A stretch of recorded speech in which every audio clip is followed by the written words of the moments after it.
दोस्तों मेरा नाम विकास है। अर्निंग नॉलेज एनलिटमेंट चैनल में आपका स्वागत है। और आज का जो मैंने वीडियो बनाया म्यूचुअल फंड में बनाया है, वो ऐसे वीडियो बनाया है कि आप अगर लॉन्ग टर्म रुकेंगे तो आपको कितना बेनिफिट हो सकता है। जैसे फ्रंट पेज में मैंने शो किया है 1000 रुपये लगाइए और 3 करोड़ रुपये कमाइए। बट वो कैसे प्राप्त होगा इसकी कुछ मैंने डिटेल्स बनाई है और फैक्ट्स पे बनाया है। ये कोई फैक्ट्स पे आधारित वीडियो है दोस्तों, और अंतिम तक वीडियो देखिएगा, आपको हर चीज़ क्लियर हो जाएगी एकदम। ठीक है दोस्तों, अब मैं एक स्लाइड बनाई है जो देखिएगा, इसमें कुछ स्कीम्स है, पुरानी स्कीम्स है, काफ़ी हैं, बट मैंने कुछ उठाई हैं। फ्रैंकलिन इंडिया प्राइम फंड 1993 का फंड है, दिसंबर 849 रुपये की एनएवी है, करीबन 27 साल पुराना फंड है। 10 रुपये की एनएवी चालू होती है, हम सभी जानते हैं। जब नया फंड कोई आता है, एनएफओ आता है, तो 10 रुपये, जैसे मैंने इससे पहले एक वीडियो बनाया था, ठीक है दोस्तों, तो वो भी देखा होगा आपने मोतीलाल ओसवाल पे। तो जब लॉन्च होगा 10 रुपये, बट 25 साल बाद क्या होगा वो तभी पता चलेगा, लेकिन उसकी एनएवी जाहिर सी बात है 25 साल बाद ज़्यादा ही होगी। एचडीएफसी इक्विटी फंड 1995 का फंड है, 554 रुपये एनएवी है, 25 साल पुराना फंड है। निपॉन इंडिया ग्रोथ फंड 1038 रुपये, 25 साल पुराना फंड है, अक्टूबर 1995 में लॉन्च हुआ था। एचडीएफसी टैक्स सेवर फंड 1996 में 24 साल हो गए, 445 रुपये एनएवी है। अब दोस्तों आईटीसी का बेनिफिट भी मिलता है। लोग पीपीएफ या बहुत सारी टैक्स सेविंग स्कीम्स में और चले जाते हैं म्यूचुअल फंड को छोड़ के। तो अब आप देख लीजिए, वहाँ पे 8.5-9% रिटर्न मिलता था, आज की डेट में नहीं मिल रहा है। 7.25-7.5% रिटर्न है, और वो डे बाई डे कम होगा। ठीक है दोस्तों, जैसे जैसे डेवलप कंट्रीज़ की हम तरफ जाएंगे, ये सब चीज़ें कम हो जाएंगी, है ना। बैंक भी क्या रिटर्न दे रहा है, 5-5.5% रिटर्न दे रहा है। तो अगर आप टैक्स सेविंग म्यूचुअल फंड्स में जाएंगे तो आपको देखिए कितनी एनएवी हो गई 25 साल में। उतना आपको वहाँ पीपीएफ में रिटर्न नहीं मिलने वाला, चाहे आप लमसम डाल दीजिए चाहे एसआईपी में डाल दीजिए। आदित्य बिरला सन लाइफ इक्विटी फंड 22 साल पुराना फंड है, अगस्त 1998 में लॉन्च हुआ था, 673 रुपये एनएवी है। निपॉन इंडिया विजन फंड 472 रुपये एनएवी है, अक्टूबर 1995 फंड है, लगभग 25 साल। तो यहाँ मैंने 25, 22, 27 साल पुराने फंड ले रखे हैं, जिसको मैंने एक एग्जाम्पल के रूप में समझाया। ये फैक्ट्स है, 17/7/2020 तक की एनएवी का डेटा है। ये पॉइंट्स में समथिंग ज़्यादा ही है, फिलहाल तो मैंने कम ही लिया है, जैसे 849 पर 50 पैसे, 800 राउंड में ले लिया है इसको। तो इससे पता चलता है दोस्तों कि अगर आप इतने साल रुकेंगे, केवल टाइम गेम है, इतने साल रुकेंगे तो आपको इतना रिटर्न मिल सकता है। ठीक है दोस्तों, बट टाइम देना पड़ेगा। दोस्तों म्यूचुअल फंड में इन्वेस्ट करने के लिए 4 चीज़ें होनी ज़रूरी हैं। जब 4 चीज़ें होंगी तभी आप अच्छा पैसा कमा पाएंगे। पहला goal setting, children marriage, retirement, child education, dream home. कुछ भी हो सकता है, ये लॉन्ग टर्म मैंने गोल लिया है, शॉर्ट टर्म गोल भी हो सकते हैं, लॉन्ग टर्म गोल भी हो सकते हैं। फिलहाल मैंने चाइल्ड एजुकेशन, रिटायरमेंट्स, ये सब ले रखा है लॉन्ग टर्म गोल के रूप में। ठीक है दोस्तों, तो गोल सेटिंग इंपॉर्टेंट है। गोल सेटिंग कब हो सकती है? गोल सेटिंग तब हो सकती है जैसे कभी भी हो, वैसे तो कभी भी हो सकती है, बट आप जैसे ही as per the financial term की हम बात करें, जैसे आप कमाना स्टार्ट करते हैं, अब कमाने के रूप में ट्यूशन भी पढ़ा सकते हो सकता है, वो भी कमानी हुआ, या फिर आप एक जॉब या फिर एक बिज़नेस करते हैं। ठीक है, तो वहाँ आपकी गोल सेटिंग बहुत इंपॉर्टेंट हो जाती है एज ए फाइनेंशियल। तो उस समय आप मैरिज होगी आपकी, या ठीक है, रिटायरमेंट आप प्लान कर सकते हैं, बच्चों की एजुकेशन प्लान कर सकते हैं। 20-25 साल के एक तरह से गोल सेटिंग होगी। वो डिसिप्लिन बहुत इंपॉर्टेंट है। सेकंड पॉइंट, डिसिप्लिन इसलिए इंपॉर्टेंट है द फाइनेंशियल टर्म, पैसा वही म्यूचुअल फंड में कमा पाएगा जो डिसिप्लिन रहेगा। ठीक है, ये नहीं कि आज अकाउंट में पैसा है तो कट गई, कल नहीं है तो नहीं कटा। थोड़ा सा डिसिप्लिन रखना ज़रूरी है। ठीक है, डिसिप्लिन रहेगा तभी आप लॉन्ग टर्म में इन्वेस्टमेंट कर पाएंगे। दोस्तों कोरोना वायरस की वजह से बहुत लोगों को दिक्कत हुई है, बहुत लोगों की जॉब चली गई, बहुत सारी सर्कमस्टांसेस हुए हैं। तो ये इन्वेस्टमेंट रहेगा तो इस चीज़ों से भी आपको लड़ा जा सकता है, पैसे जब होंगे ना आपके पास। तो ये डिसिप्लिन रहना बहुत ज़रूरी है एज अ फिनेंशियल टर्म्स में। तीसरा, ट्रस्ट बहुत इंपॉर्टेंट है। अगर म्यूचुअल फंड में ट्रस्ट ही नहीं है तो आप इन्वेस्टमेंट मत करिए।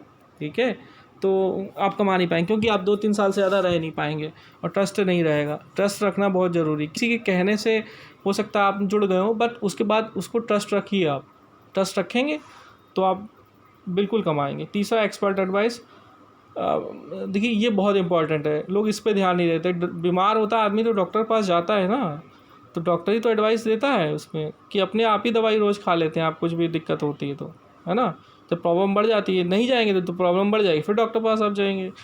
तो यही यहाँ पे भी फाइनेंशियल रूप में एक्सपर्ट एडवाइस बहुत ज़रूरी है। गूगल बाबा आपको एक्सपर्ट एडवाइस नहीं देंगे, वो उस समय जो बेस्ट स्कीम चल रही होगी केवल वही निकाल के दे देंगे, एक्सपर्ट एडवाइस नहीं देंगे।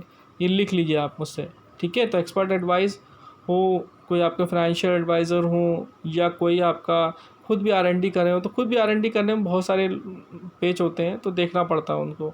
तो एक्सपर्ट एडवाइस बहुत ज़रूरी है। और 4 चीज़ें अगर आपने बैठा ली, goal setting, discipline, trust and expert advice, तो यकीन मानिए म्यूचुअल फंड में आप पैसे आराम से कमा सकते हैं, बट टाइम आपको देना पड़ेगा। तो ये 4 चीज़ें विद टाइम के साथ बहुत इंपॉर्टेंट है दोस्तों। अब अगली वाली स्लाइड्स में समझते हैं।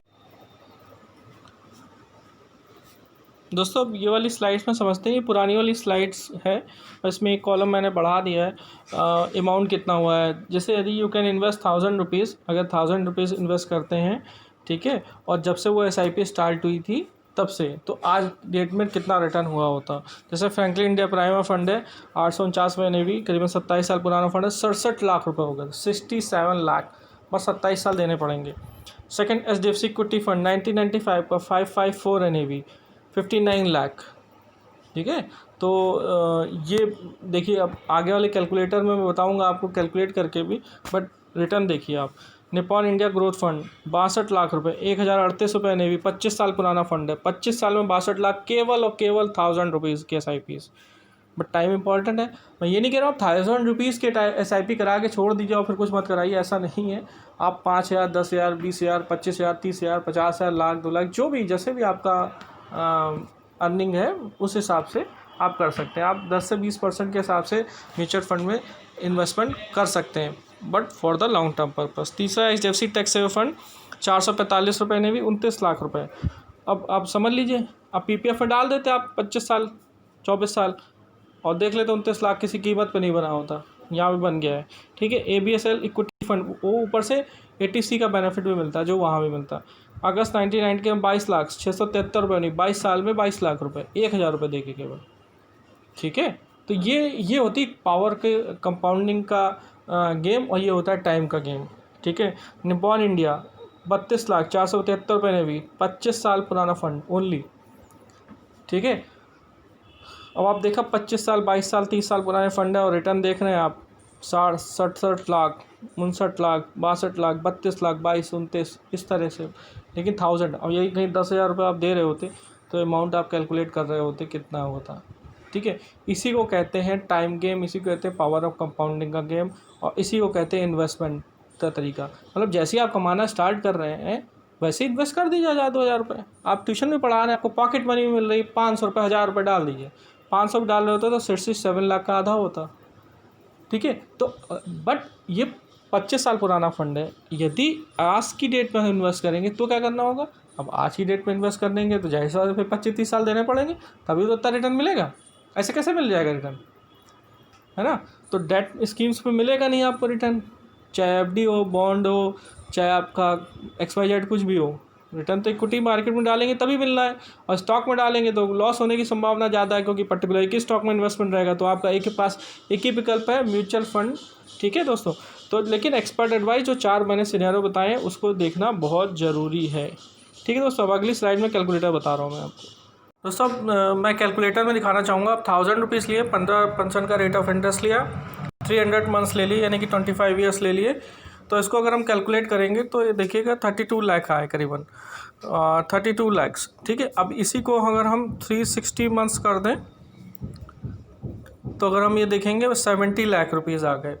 इसी को अगर हम 420 मंथ्स कर दें तो करीबन 1,48,00,000 रुपये हो गए, ठीक है। ये टाइम गेम है, टाइम जितना देंगे उतना ये बढ़ता जाएगा, ठीक है। इसी को अगर हम 480 कर दें 40 साल, तो आप देखेंगे 3 करोड़ रुपए के आसपास बैठ जाएगा। दे कितना रहे, 1000 रुपीज़ 40 ईयर्स इन 3.14 करोड़, यदि रेट ऑफ इंटरेस्ट 15% होता है। जैसा मेरा मानना है कि 12 से 18-20% तक रिटर्न आ जाता है for the longer term purpose, अगर अच्छा फंड आपने सेलेक्ट किया, अगर एक्सपर्ट की एडवाइस लिए तो, ठीक है दोस्तों। और इसी को अगर हम 600 मंथ्स यानी कि 50 ईयर्स कर दें तो अगर हम देखेंगे 13 करोड़ रुपए बैठ जाते हैं। अब कोई व्यक्ति 25 साल से कमाना स्टार्ट करता है या 22 साल से व्यक्ति स्टार्ट करता है, ट्यूशन्स पढ़ा रहा है या उसे पॉकेट मनी मिल रही है या वो स्टार्ट करता है, तो 1000 रुपये भी डाल देता है SIP, ठीक है। 60-70 साल में 3 करोड़ 5 करोड़ रुपए दे रहा है, तो कम है क्या, ठीक है। तो यहाँ पे ये टाइम गेम है। अब मैं आपको दिखाता हूँ टारगेट वाला SIPs आपको क्या रिटर्न देगी। दोस्तों ये गोल एसआईपी है, यानी कि टारगेट एसआईपी 5 करोड़ अगर हम इसमें अगर हमें बनाने हैं तो कितने साल में, रेट ऑफ इंटरेस्ट 15% ले लेते हैं और टेन्योर हम 25 ईयर्स ले लेते हैं, तो आपको कितने की एसआईपी लगभग मंथली आपको करानी पड़ेगी। ये आपको करीबन 15,415 रुपये की एसआईपी आपको करानी पड़ेगी 25 साल के लिए। 15% रेट ऑफ इंटरेस्ट का के तो आप 5 करोड़ रुपये अचीव कर लेते हैं। तो बहुत लोग जिनकी सैलरी लाख 2 लाख रुपये 15,000 रुपये, तो उनके लिए कोई बड़ी बात हुई नहीं है, तो वो चाहे तो इन्वेस्ट कर सकते हैं। उतना ज़्यादा तो वो लोन की किस्त दे देते हैं। अगर वो सही से चलेंगे तो हो सकता है लोन भी ना देना पड़े। बहुत सारे ऐसे लोग मिलते हैं जो कहते हैं कि लोन जा रहा है हमारा, ये जा रहा है। ठीक है, लोन जा रहा है, अच्छी बात है, बट लोन जो लोग टारगेट जिनका 5 साल 10 साल है घर खरीदने का, वो अपने लोन से ही वहाँ तो लोन में तो पैसा देना पड़ेगा, यहाँ तो पैसा मिलेगा आपको। तो डिफरेंस समझिए। दूसरा मैं ले लेता हूँ 30 ईयर्स ले लेता हूँ, तो आपको लगभग 7,222 रुपये की 7-7.5 हज़ार की एसआईपी करानी पड़ेगी। ठीक है, इसी को हम 35 ईयर्स ले लें तो 3,400 रुपये की एसआईपी करानी पड़ेगी। 34-3500 रुपये तो बड़ी बात नहीं है। जो 30-40 हज़ार रुपये कमा रहा है तो 3500 रुपये दे सकता है वो एसआईपी उसमें। ठीक है, इसी को अगर हम 40 ईयर्स कर देते हैं तो 1,600 रुपये की एसआईपी है, और इसी को अगर हम 50 ईयर्स कर देते हैं तो 362 रुपये की एसआईपी। तो ये गेम है पावर कंपाउंडिंग का, ये गेम है टाइम का, ये गेम ही है टाइम का। टाइम देंगे पैसा मिलना निश्चित है। ठीक है, टाइम नहीं देंगे 2 साल में निकाल लेंगे, 4 साल में निकाल लेंगे। अरे बैंक से भी तो आप निकाल के क्या कर लेते हो। तो बात को समझने की कोशिश करा करिए। मैं केवल जोर देने का मतलब ये नहीं कि आप इसी में पैसा लगा दिए सारा, ऐसा कुछ नहीं। मेरा कहने का मतलब है कि बहुत सारे विकल्प हैं, लेकिन ये विकल्प आज की डेट में सबसे बेहतर विकल्प है और स्लो एंड स्टडी वाला विकल्प है। अगर आप इसको देखोगे समझोगे, लेकिन जैसे मैंने पास्ट में बताया, एक्सपर्ट की सलाह ज़रूर लें, गूगल पे ना जाएं। ठीक है, ये ध्यान रखा करिए आप हमेशा। ठीक है दोस्तों, ये बताने का मेरा मकसद था, और मुझे आशा है कि आपको वीडियो अच्छा लगा होगा, समझ में आएगा। प्लीज़ लाइक शेयर सब्सक्राइब जरूर करें, जिससे आगे के वीडियो आगे के नोटिफिकेशन आपको सही समय पर मिल पाए। प्लीज़ सब्सक्राइब जरूर करें, अगर बेल आइकन में क्लिक ना किया हो तो ज़रूर करें। Thank you.